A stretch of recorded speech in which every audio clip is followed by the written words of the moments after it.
Okay, ठीक आहे बाळांनो. लास्ट लेक्चर मी तुम्हाला रिड्युसिबल इक्वेशन्स बद्दल सांगितलं, बरोबर आहे. तुला एक एक्झाम्पल सॉल्व्ह करून दाखवलं, उरलं एक एक्झाम्पल तुम्हाला सॉल्व्ह करा म्हटलं, तो प्रॅक्टिस एक बनलं. पण तो जो काही पॉइंट आहे तो या वर्षी झाला रिड्यूस. त्यामुळे ते केले काय किंवा नाही केले काय फरक पडणार. मग आता आपण पुढचा पॉइंट सुरू करतोय, applications of linear equation in two variable. Okay, next point नाव टाकायचं आहे applications of linear equations in two variables. Applications of linear equations in two variables. आता ते ऍप्लिकेशन पुढे असतात तर वर्ड प्रॉब्लेम मध्ये ऍप्लिकेशन. मग काय केलं तर काही वेळेस तुम्हाला वर्ड प्रॉब्लेम मध्ये दोन गोष्टी विचारल्या, दोन अशा व्हॅल्यू असतात का तुम्हाला आणून असं काय विचारल्या असतं. माझं काय करायचं, पहिल्या व्हॅल्यूला एक म्हणायचं, दुसऱ्या व्हॅल्यूला वाय म्हणायचं. म्हणजे पहिली step, consider the variable to unknown things. Unknown थिंग्सला व्हेरिएबल म्हणायचं. अननोन थिंग्सला तुम्ही व्हेरिएबल म्हटले की तुम्हाला त्याच्यापासून दिलेल्या कंडिशन्स मधनं दोन इक्वेशन तयार होतील. किती इक्वेशन? दोन. ते पण टू व्हेरिएबल असतील. मग काय करायचं, ते दोन इक्वेशन सॉल्व्ह करायचे. मग दोन इक्वेशन सॉल्व्ह केल्यानंतर तुम्हाला एक्स आणि वायच्या व्हॅल्यू भेटतील. त्या भेटलेल्या व्हॅल्यू म्हणजे एक्स आणि वाय असणार ना. पण तुम्ही एक्स कोणाला म्हटलं होते, वाय कोणाला म्हटलं होते, चेक करायचं आणि फायनल आन्सर वर्ड मध्ये लिहायचं. सिंपल कन्सेप्ट आहे. ज्या थिंग्स तुम्हाला विचारलेल्या आहेत त्यांना व्हेरिएबल म्हणून ट्रीट करायचं, बरोबर आहे. पहिल्या थिंगला एक्स म्हणायचं, दुसरीला. मग त्या एक्स आणि वाय वरनं तुम्हाला ज्या काही कंडिशन्स दिल्या आहेत त्या कंडिशन्स मॅथमॅटिकल फॉर्म मध्ये घ्यायच्या, त्यांच्यापासून इक्वेशन्स बनवायचे. हे दोन्ही सायमल्टेनियस इक्वेशन सॉल्व्ह करायचे. सॉल्व्ह केल्यानंतर तुम्हाला जे आन्सर भेटेल ते वर्ड मध्ये. सिंपल कन्सेप्ट आहे, समजला प्रत्येकाला. ओके, याचे सॉल्व्ड एक्झाम्पल घ्यायला आपण डायरेक्टली प्रॅक्टिस सेट घेऊया. एक्झाम्पल प्रॅक्टिस सेट मधले येईल, सॉल्व्ड मध्ये एक्झाम्पल येत नाही एक्झामला. आणि प्रॅक्टिस सेट मधले एक्झाम्पल स्टेप बाय स्टेप दिले, म्हणजे सिंपल कडून डिफिकल्ट कडे दिले, त्यामुळे सोपं जाईल त्याला समजायला. मग खाली घ्या, practice set 1.5.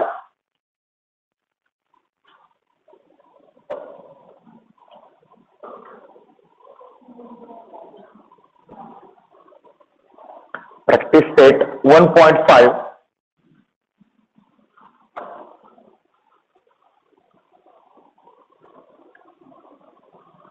Question number 1.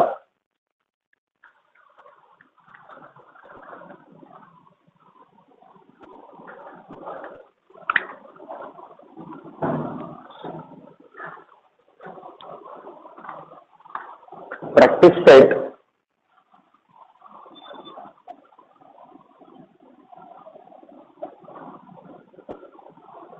1.5.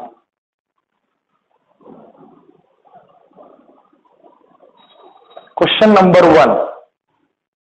Question number 1. Two numbers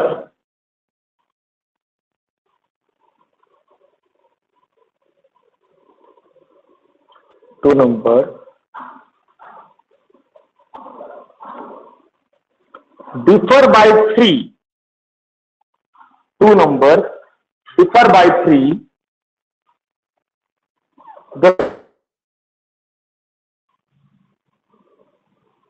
The sum of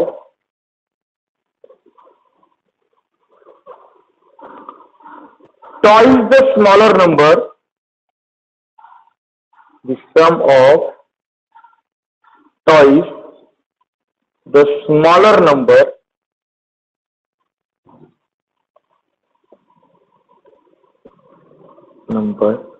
and thrice the greater number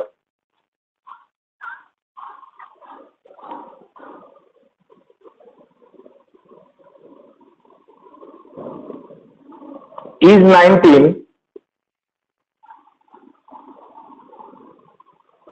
Find the number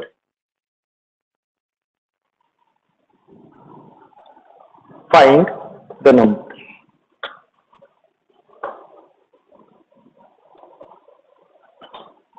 okay, solution. बराचसा पहिला मुद्दा हा आहे, क्वेश्चन प्रॉपरली रीड करा.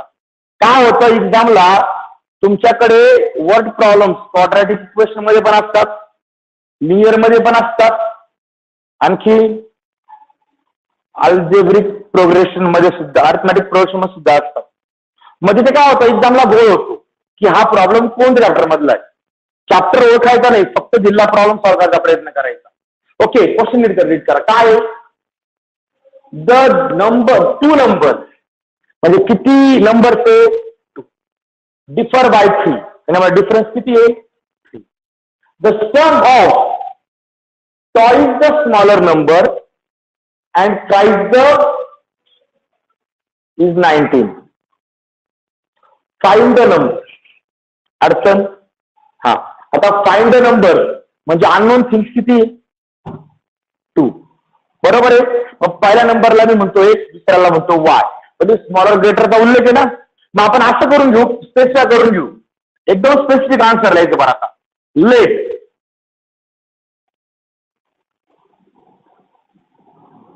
स्मॉलर नंबर इज y, कोणता आहे का फरक नाही पडत, अँड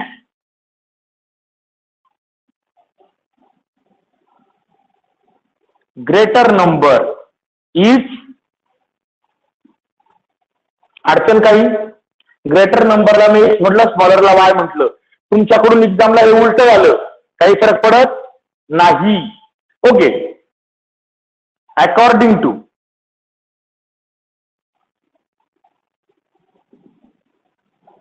गिवन कंडिशन.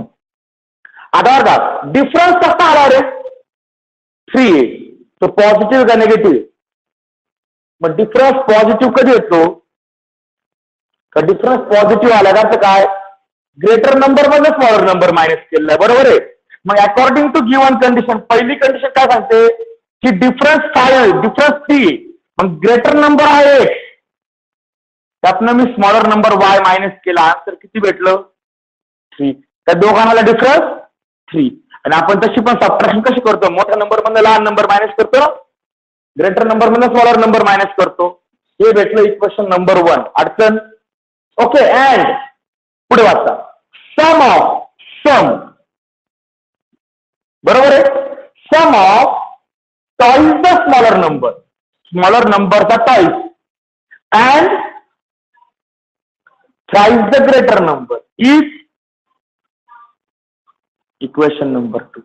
पहा बरोबर लिहिलं का, sum of twice the smaller number, twice म्हणजे डबल 2 टाइम्स, आणि थ्राइस म्हणजे ट्रिपल किंवा 3 times, the greater number is 19.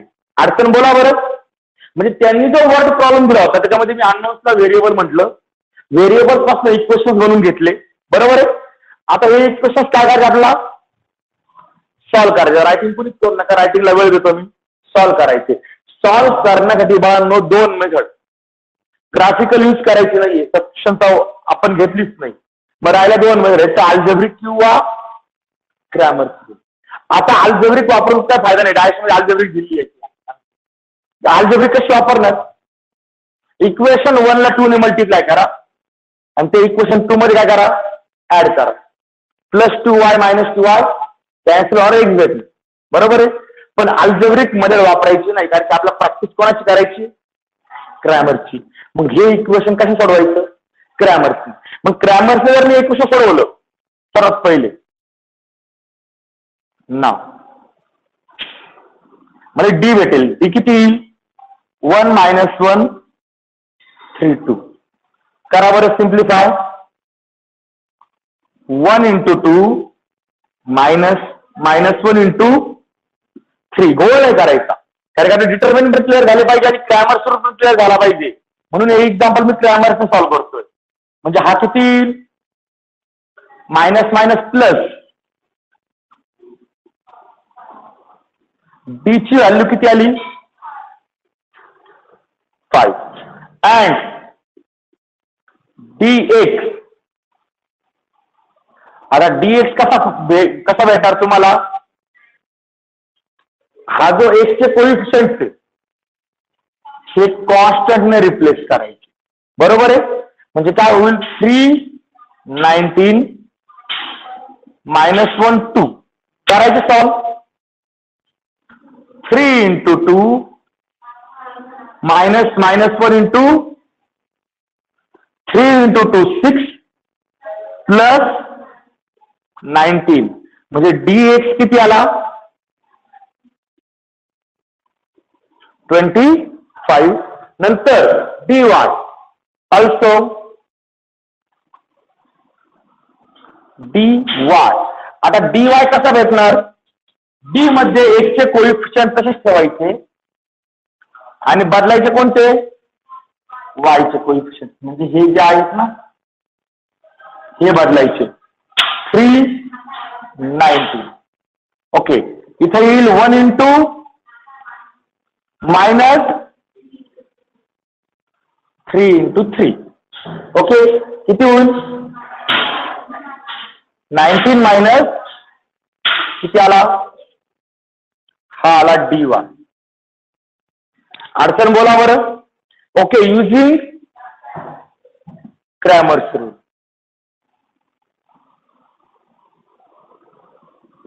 Using Cramer's rule. मग क्रॅमर्स रूल काय सांगतो, x इज इक्वल टू काय येईल आणि y साठी dy अपॉन डी. दोघांच्या व्हॅल्यूज टाकून द्या. x is equal to dx किती आहे अपॉन डी किती आहे अँड y dy आहे 10 डी आहे 5. व्हॅल्यूज टाकून दिल्या. ओके. एक एक सॉल्व करा. परत पहिले हा किती होईल, 5 होईल. कसं काय, 5 1 ज 5 5 5 ज ओके. अँड म्हणजे y किती आला, तुम्ही काय फाइंड केला, क्वेश्चन मध्ये रीड करा. x आणि y होता का, नाही. मग आपण x आणि y घेतलेला इथे, बरोबर ना. मग हे सेंटेन्स पूर्ण परत कसं लिहायचं, फक्त त्याला लेट काढून टाकायचं. therefore the smallest number or the smaller number is y म्हणजे किती 2 and greater number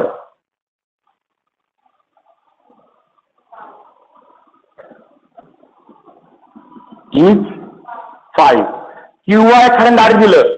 therefore the required numbers are 5, 5 and 2. तर काय फरक पडणार का, तेव्हा कळलं ना हा 5 ग्रेटर आणि 2 स्मॉलर आहे. आता हे आपलं आलं आन्सर. चूक आहे का बरोबर आहे आपण चेक करू. या दोघांमध्ये डिफरन्स किती येतो, ठीक. हा दुसरी कंडिशन चेक करा. स्मॉलर नंबरला 2 ने मल्टिप्लाय करायचं. स्मॉलर नंबरला 2 ने मल्टिप्लाय करा. किती होईल 4. ग्रेटर नंबरला 3 ने मल्टिप्लाय करायचं 15. 4 + 15 बरोबर आहे.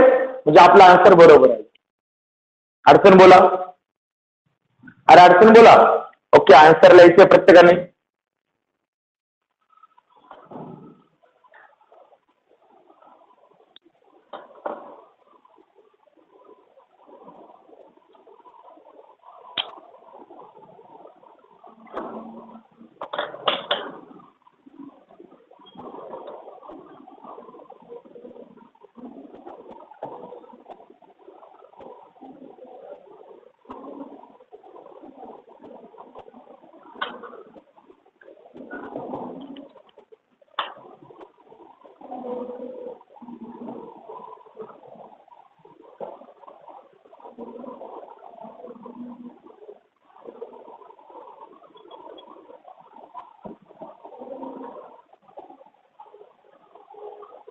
मी तुम्हाला ज्या प्रकारे स्टेप्स लिहून दिल्या ना त्याच प्रकारे आपण आन्सर घेतलंय का चेक करावर. पहिले व्हेरिएबल कन्सिडर करायचे, नंतर इक्वेशन्स बनवायचे, नंतर ते इक्वेशन सॉल्व करायचे आणि शेवटी आन्सर वर्ड मध्ये लिहायचे.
ओके नो आन्सर लिहायचं प्रत्येकाने व्यवस्थित.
ओके झालाय. ठीक आहे, पुढचा क्वेश्चन लिहितो तोपर्यंत मी.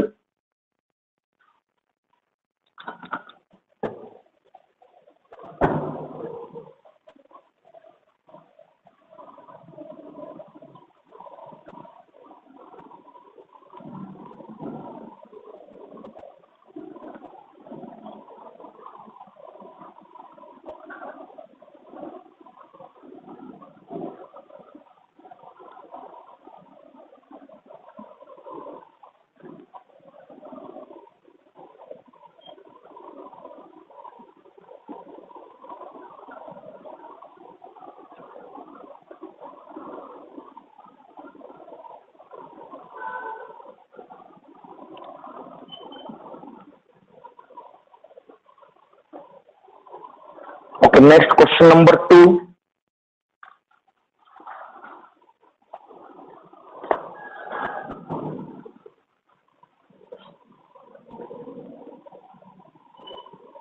Complete the following.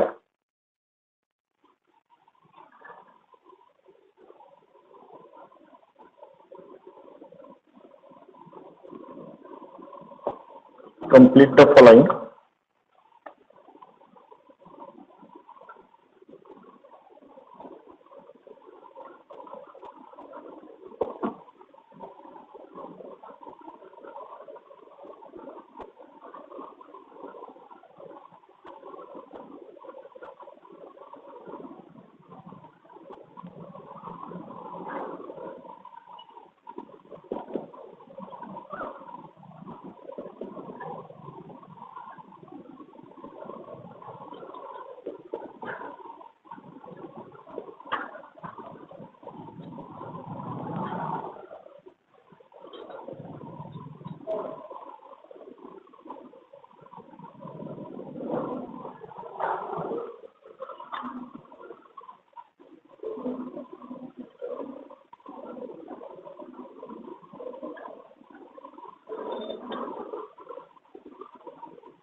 ओके, थोडस ऍक्टिव्हिटी टाईप दिलेलं आहे पण ऍक्टिव्हिटी नाही ही. त्यांनी काय केलंय, क्वेश्चन जो आहे डायग्राम मध्ये दिलेला आहे पण इथे कुठेही व्हॅल्यू फिल करायला चान्स नाही. त्यांचं म्हणणं आहे त्यांनी तुम्हाला स्टेप्स दिलेले आहे, तुम्ही त्या स्टेप्स प्रमाणे सॉल्व्ह करायचं. काय केलंय, सर्वात पहिले एक रेक्टँगल दिलाय. ही रेक्टँगलची काय आहे, लेंथ. बरोबर आहे, अरे बरोबर का. ही लेंथ आहे ती किती आहे 4x मायनस वन. ही वरची काय लेंथ किती आहे आणि आपल्याला माहिती आहे रेक्टँगलच्या समोरच्या साईड असतात त्या कशा असतात इक्वल असतात. या दोन्ही लेंथ आहे दोन्ही इक्वल आहे.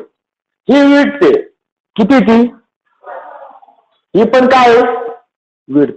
मग ह्या दोन्ही सुद्धा कशा असतील हे आपला रेक्टँगल कडे पाहून कळलं.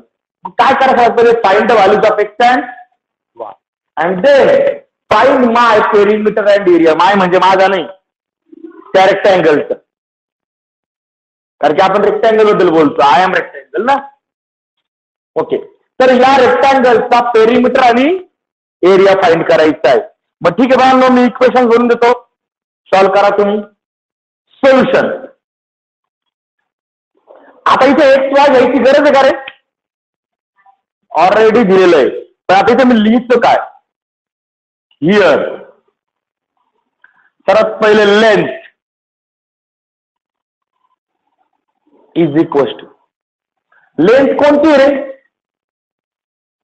किंवा हिअर फॉर रेक्टँगल बनतो म्हणजे आयडिया क्लिअर होऊन जाईल. फॉर रेक्टँगल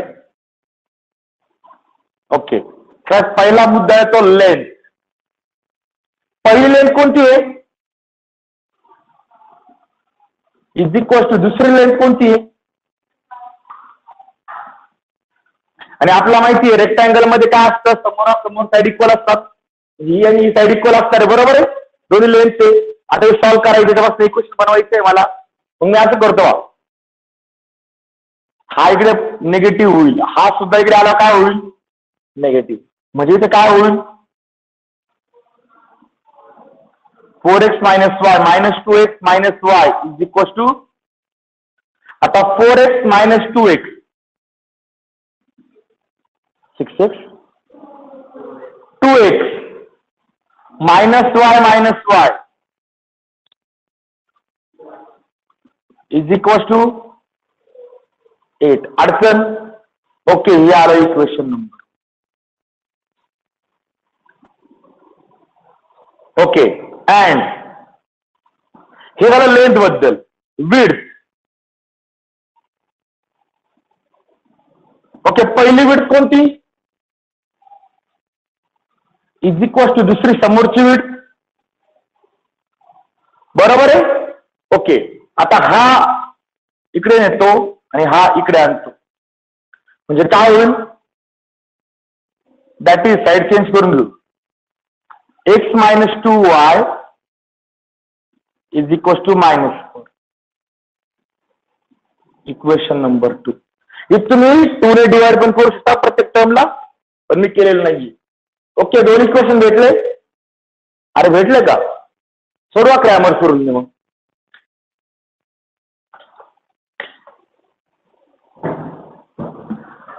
हे भेटलेले दोन इक्वेशन्स तुम्ही क्रॅमर रूलने सॉल्व्ह करायचे. आपण क्रॅमर रूलने का सॉल्व्ह करतोय कारण आपली क्रॅमर रूलची प्रॅक्टिस हवी. बोल बा काय अडचण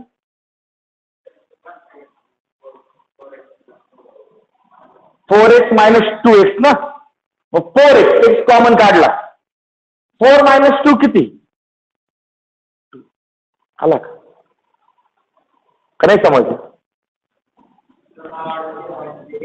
नाही ते ऍडिशन डायरेक्टली त्यांची सबट्रॅक्शन होती.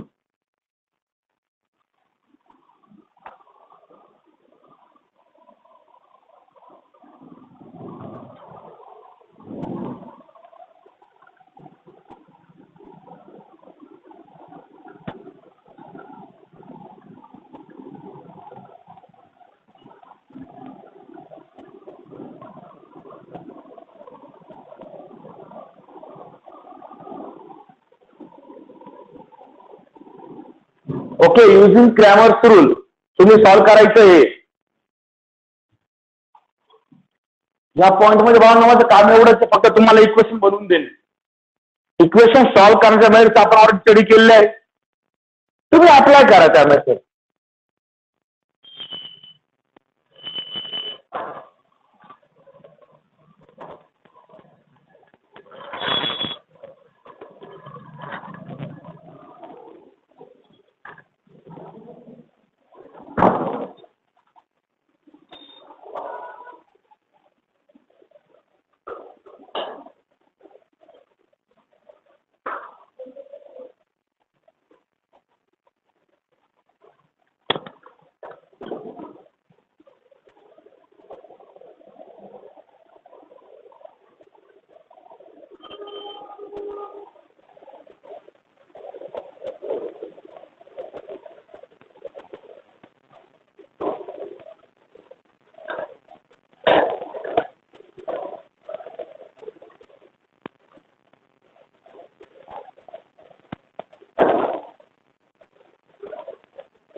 ओके, प्रत्येकाने सॉल्व्ह करायचे. 2 इक्वेशन बनलेले. पहिला इक्वेशन म्हणून तुम्ही 2 कॉमन घेऊन आणखीन ते बारीक करू शकताय, पण मुद्दाम मी केलेलं नाहीये. कारण की एक्झामला हाच गोळ होतो, एक्झामला ते बारीक केलं जात नाही तुमच्याकडनं, थोडंच राहत. मग आहे आज जरी सॉल्व्ह केलं तरी सुद्धा काही फरक पडत नाही, आन्सर बरोबर येणार आहे.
क्रॅमर प्रूफ सोडवला ना सर.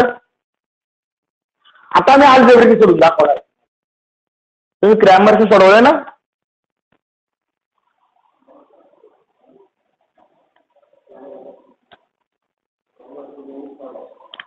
क्रॅमरचं तुम्ही सोडवलंय ना, त्यात काही अडचण आली का क्रॅमर्सला.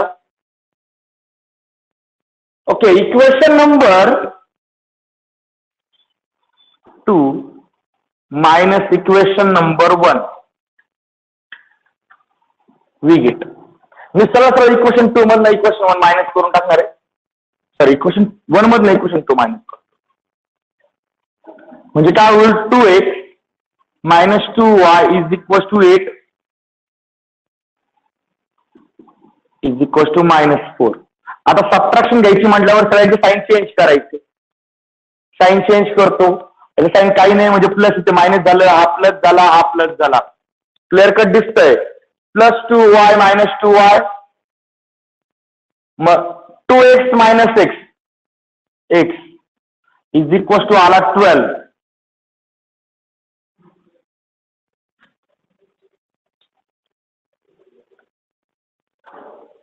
x ची व्हॅल्यू आली 12. Put this value in equation number 2. Equation number 2 मध्ये पुट करू, म्हणजे x ची व्हॅल्यू आहे 12 minus 2y is equal to -4. आता तुम्हाला जो व्हेरिएबल फाइंड करत असतो ना, तो नेहमी पॉझिटिव्ह असला पाहिजे. त्याकरता हा पहिले हा निगेटिव्ह, हा इकडे घेऊन पॉझिटिव्ह करतो, म्हणजे हा इकडे येईल. म्हणजे इथं काय होईल, 12 + 4 is equal to 2y. That is 2y is equal to आले 16 आणि हा 2 इकडे मल्टिप्लाय नंतर divide.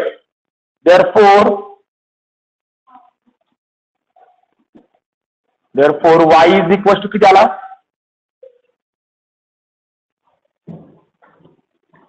y is equal to 8. आलंय का क्रॅमर्सने एवढं आन्सर. तर क्रॅमर्सने आन्सर मोठं झालं. बरोबर आहे. काय जास्त मोठं झालं, फक्त एवढं झालं की क्रॅमरची तुमची प्रॅक्टिस झाली. मुद्दा हा आहे आपल्या सध्या डोक्यात, काय क्रॅमरची प्रॅक्टिस होणं महत्वाची. सायन्सचे गुण होता डिटर्मिनंट मध्ये, ते होणार नाही आज.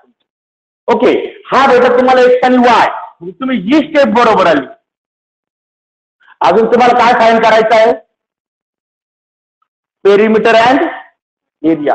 पेरिमीटर आणि एरियासाठी आपल्याला सर्वात महत्वाचं आहे देअरफॉर लेंथ. कोणती घेता, दोघांपैकी कोणती एक लेंथ घ्या. मी घेतो म्हटलं तर 4x मायनस y ही लेंथ घेतली, चालेल ना. ही लेंथच आहे ना. बरोबर, लेंथ घेतली. याच्यामध्ये एक्स आणि वाय दोन्ही व्हॅल्यू आहे आपल्याकडे. एक्सची व्हॅल्यू किती आहे? म्हणजे 4 × 12 - 8 करा सब मल्टिप्लिकेशन आहे. म्हणजे लेंथ किती आली? 40 युनिट ही आली लेंथ. अडचण काही? ओके. विड्थ, लेंथला मी एल म्हणतो, विड्थला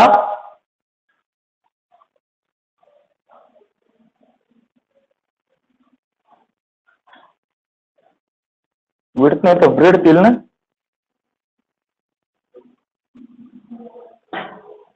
ओके.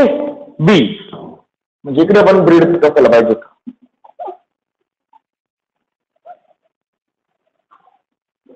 ओके. ब्रेड किती आहे? 2y. म्हणजे 2 × y किती आहे? 16. म्हणजे बी किती आला? 16.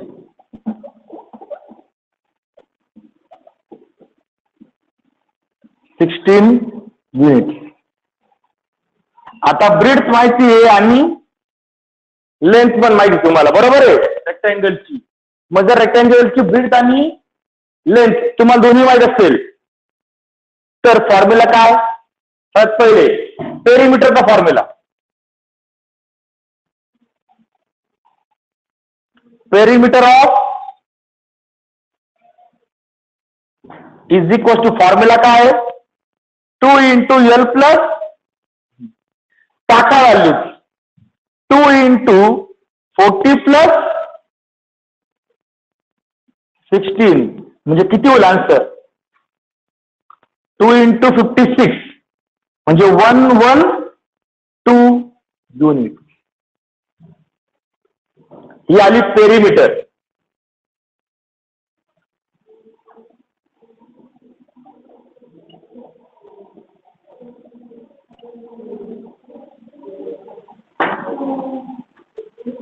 काय आलं?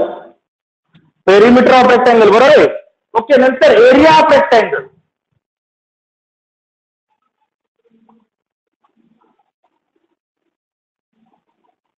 काय फॉर्म्युला आहे? लेंथ इंटू ब्रेड म्हणजे किती येईल? 40 × 16 किती झाले?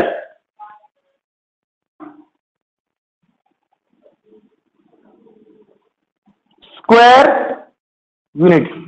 म्हणजे इथं फक्त फायनल आन्सर लिहिलं. देअरफॉर एरिया ऑफ रेक्टँगल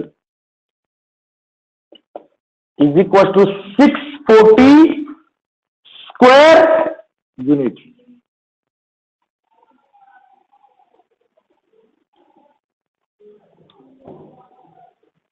अडचण?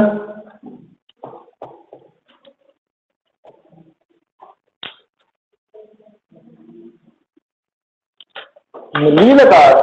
ब्रेड आणि पेरिमीटर काढली? सॉरी, एरिया आणि पेरिमीटर काढली का?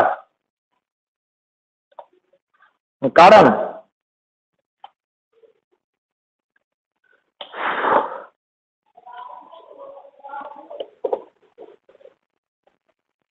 हे एक्झाम लिहून दिले बरं का. यापूर्वी बोर्ड एक्झामला हे एक्झाम्पल आलेलं आहे.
ओके मुलांनो,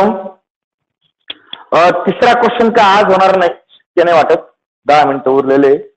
उद्या त्यांना तिसरा क्वेश्चन लिहून आणा.